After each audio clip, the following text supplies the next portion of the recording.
കാശിനാഥൻ ഭാഗം 51. രചന അവതരണം ദിവ്യരാജ്. മനസ്സും ശരീരവും വിറച്ചു മരവിച്ച നിമിഷങ്ങൾ. വൈശു വേഗം വാതിലടച്ച് കുറ്റിയിട്ടിട്ട് മുകളിലേക്ക് ഓടിച്ചെന്നു. റൂമിലേക്ക് കയറുന്നതുവരെ നെഞ്ചിടിപ്പ് ഏറിക്കൊണ്ടിരുന്നു. നേരത്തെ കണ്ട ഇരുളിലേക്ക് മറഞ്ഞ ആ രൂപം ആരാവും എന്ന ചിന്തയിൽ കുഴങ്ങിയവൾ ജനാലയ്ക്കരികെ നിന്ന് വീണ്ടും വീണ്ടും താഴേക്ക് നോക്കി. അവിടെ ആരുമില്ലെന്ന് ഉറപ്പിക്കാനായി. എന്നിട്ടും മനസ്സ് ശാന്തമായില്ല. വേഗം ഫോൺ കയ്യിലെടുത്ത് സമയം നോക്കുമ്പോൾ 10:30 കണ്ണേട്ടൻ ഉറക്കായിട്ടുണ്ടാവും. വിളിച്ചാൽ ചിലപ്പോൾ എടുക്കും. പക്ഷേ വേണ്ട, ഉറങ്ങിക്കോട്ടെ. രാവിലെ മുതൽ അലച്ചിലായിരുന്നുവെന്നും റെസ്റ്റ് പോലും കിട്ടിയില്ലെന്നൊക്കെ നേരത്തെ വിളിച്ചപ്പോൾ പറയുന്നുണ്ടായിരുന്നു. ഒന്ന് കാണാൻ തോന്നാ എൻ്റെ കണ്ണേട്ടാ. ആ നെഞ്ചോരം ചേർന്നിരിക്കാൻ ഒത്തിരി കൊതിക്കാൻ ഞാൻ ഓർത്തുകൊണ്ട് ബെഡിലേക്ക് ചാഞ്ഞവൾ. രാവിലെ ഫോൺ റിങ് ചെയ്യുന്നത് കേട്ടാണ് വൈശു ഉണർന്നത്. ഭയവും ആദിയും ടെൻഷനുമൊക്കെ കാരണം ഇന്നലെ ഉറങ്ങിയപ്പോൾ ഒത്തിരി വൈകിയിരുന്നു ഓർത്തുകൊണ്ട് മെല്ലെ എഴുന്നേറ്റ് മൂരി നിവർത്തിക്കൊണ്ട് ഫോൺ കയ്യിലെടുത്തു. നോക്കുമ്പോൾ നന്ദൻ്റെ കോളാണ്. കണ്ടതേ നെറ്റി ചുളിഞ്ഞു. ഇത്ര രാവിലെ എന്താവും എന്ന ചിന്തയിൽ ഇനി അച്ഛന് വയ്യായിക വല്ലതും. ആദിയോടെ കോൾ അറ്റൻഡ് ചെയ്തു. ഹലോ നന്ദേട്ടാ, എന്താ ഈ നേരത്ത്? കോൾ അറ്റൻഡ് ചെയ്ത പാടെ ചോദിച്ചവൾ. വൈശു, നീ ഉണർന്നേയുള്ളോ? എന്താ നന്ദേട്ടാ? പാച്ചനിപ്പോൾ അങ്ങോട്ടേക്ക് വരും. നീ വേഗം റെഡിയായി അവനൊപ്പം സ്റ്റേഷനിലേക്കൊന്ന് വരണം. പെട്ടെന്ന് അവനത് പറയുമ്പോൾ എന്തിനാവുമെന്നോർത്ത് നെഞ്ചിടിപ്പേറി. എന്തിനാ നന്ദേട്ടാ? നീ ടെൻഷനാവണ്ട. ഓക്കെ, ഇവിടെ വന്നിട്ട് പറയാം. അത്രയും പറഞ്ഞുകൊണ്ട് കോൾ കട്ടാക്കി നന്ദൻ. എന്തിനാവും നന്ദേട്ടൻ സ്റ്റേഷനിലേക്ക് ചെല്ലാൻ പറഞ്ഞേ? വിക്ടറിൻ്റെ കാര്യങ്ങൾ ചോദിക്കാനോ മറ്റോ ആവുമോ? പല പല ചോദ്യങ്ങൾ മനസ്സിൽ തെളിഞ്ഞു. പാച്ചൻ വരുമെന്ന കാര്യം ഓർത്തതേ വേഗം എഴുന്നേറ്റ് ഫ്രഷ് ആവാനായി പോയി. ത്രയംബകത്തിനു മുന്നിലെ റോഡിൽ നിന്ന് പാച്ചൻ്റെ ബൈക്കിൻ്റെ ഹോണ്ടി കേട്ടതും വൈശു ബാഗുമെടുത്ത് ഓടിപ്പാഞ്ഞ് താഴേക്കിറങ്ങി. പതിവിലും നേരത്തെ വെപ്രാളപ്പെട്ട് താഴേക്കിറങ്ങി വരുന്നവളെ കണ്ട് ശാരദാമ്മയുടെ നെറ്റി ചുളിഞ്ഞു. വൈശു, മോളിന്ന് നേരത്തെ ഇറങ്ങിയോ? നേരമായി വരണതല്ലേ ഉള്ളൂ. തൊല്ലൊരാധിയോടെ തിരക്കിയവർ. നിക്കിന്ന് കുറച്ച് നേരത്തെ പോണം ടീച്ചറമ്മേ. പാച്ചു വന്ന് പുറത്ത് നിപ്പുണ്ട്. തിടുക്കത്തിൽ വാതിൽക്കലേക്ക് നടന്നതും, മോളെ ഒന്നും കഴിക്കാണ്ടാണോ പോണേ? ഞങ്ങൾ ക്യാൻറ്റീന്ന് കഴിച്ചോളാം ടീച്ചറമ്മേ. ചെറുചിരിയോടെ പറഞ്ഞുകൊണ്ട് പുറത്തേക്ക് ഇറങ്ങിയവൾ. പാച്ചു, എന്തിനാ നന്ദേട്ടൻ കാണണമെന്ന് പറഞ്ഞേ? ബൈക്കിന് പിന്നിലേക്ക് കയറുന്നതിനിടെ തിരക്കിയവൾ. അറിയില്ലടാ, എന്നോടും സെന്തിയോടും വരാൻ പറഞ്ഞിരുന്നു. അപ്പോൾ എന്തോ കാര്യമായിട്ടുണ്ടാവും. എന്നാലും എന്താവും? വീണ്ടും ഓർത്തവൾ. ഇനിയിപ്പോൾ അന്നത്തെ ആ പോക്സോ കേസിൻ്റെ കാര്യം ചോദിക്കാനോ സംസാരിക്കാനോ മറ്റോ ആണോ? പാച്ചു സംശയം പോലെ പറഞ്ഞതും, അതും അറിയില്ല.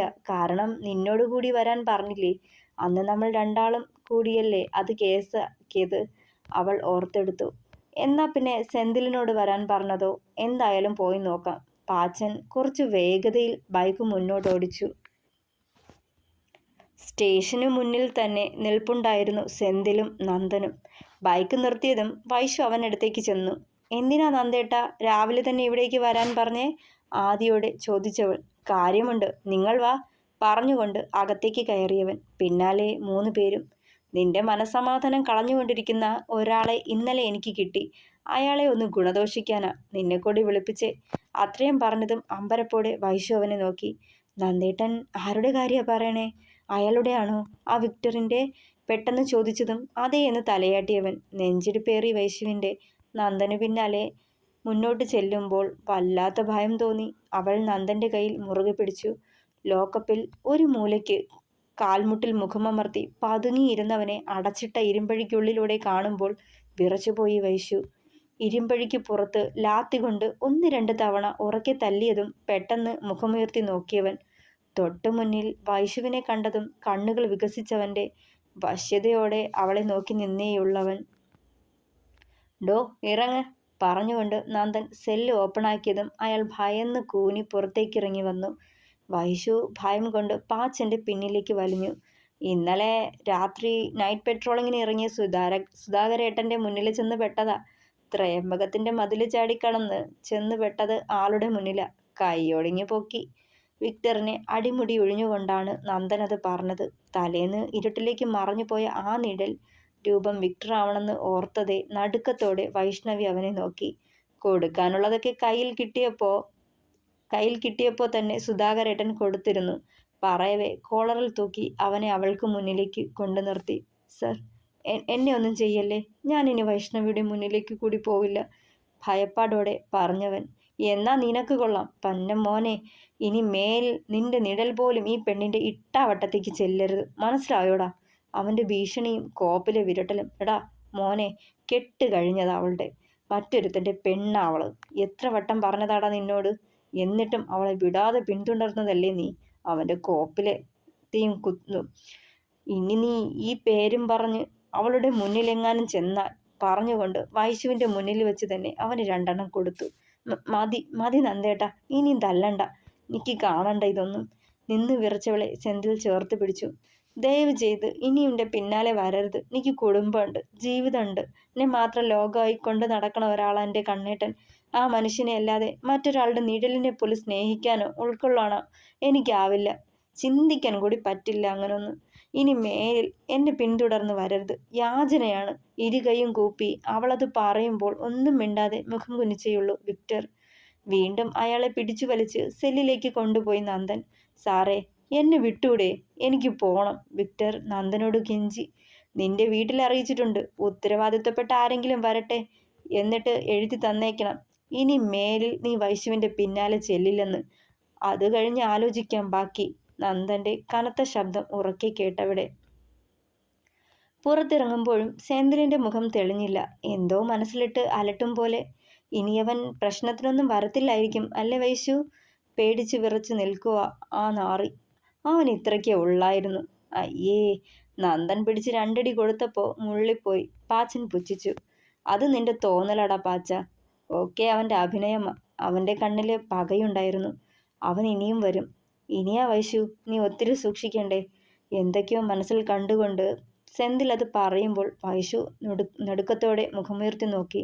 സത്യ വൈശു, നിങ്ങൾ കരുതണ പോലെ ഇതോടെ അടങ്ങുമെന്ന് കരുതണ്ട. ചിലപ്പോൾ കുറച്ച് നാളത്തേക്ക് നിന്റെ കൺവെട്ടത്ത് വരില്ലായിരിക്കും, പക്ഷേ ഉറപ്പായിട്ടും അവൻ ഇതിന് പക വീട്ടും.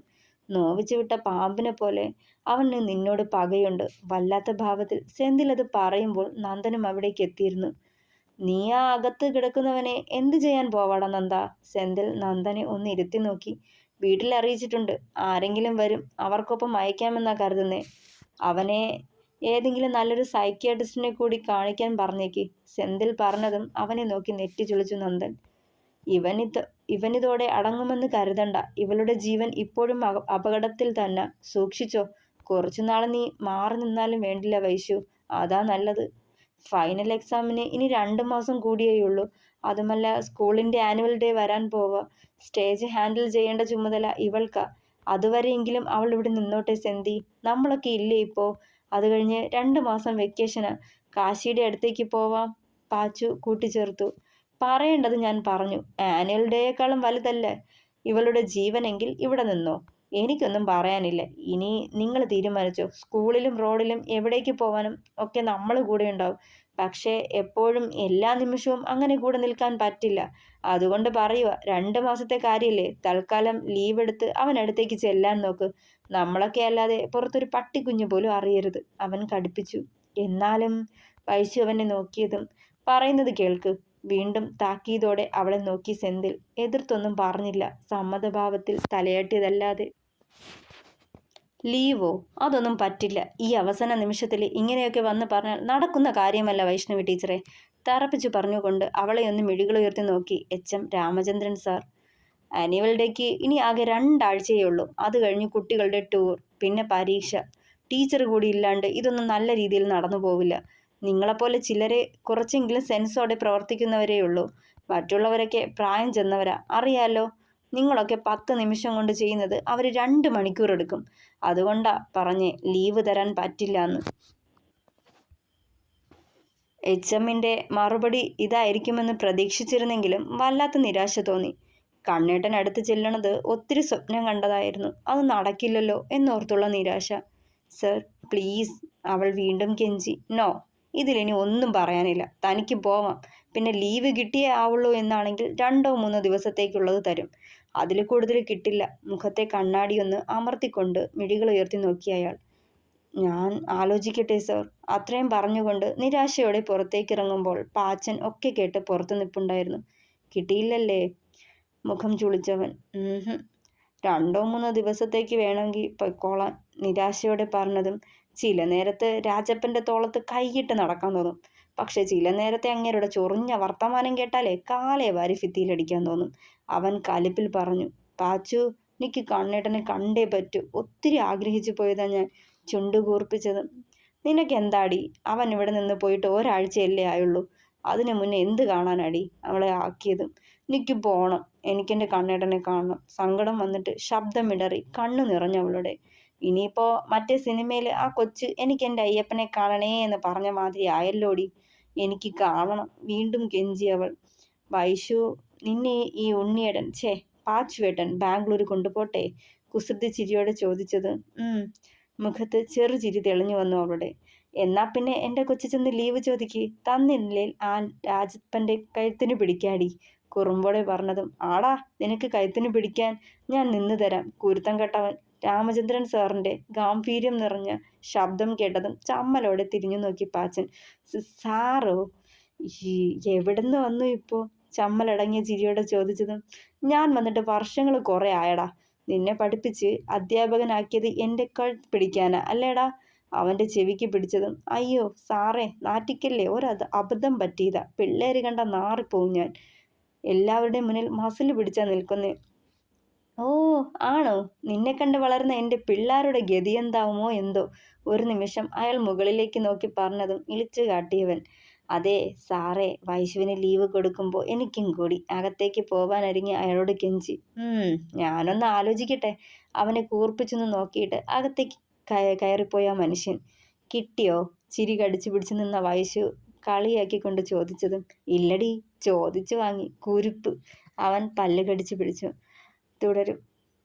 അഭിപ്രായങ്ങൾ പറയണേ. പിന്നെ ഈ കഥ ട്രാജഡി ഒന്നും അല്ല കേട്ടോ, നല്ലൊരു സ്റ്റോറിയാണ്. ഇതൊരു ഗുഡ് എൻഡിങ് ആണ്. ഇതിപ്പോഴേ അറിയുവാണ്. പിന്നെ കുറച്ച് കാര്യങ്ങളൊക്കെ പറഞ്ഞു പോവുകയാണ് അതിൻ്റേതായിട്ടുള്ള രീതിയിൽ.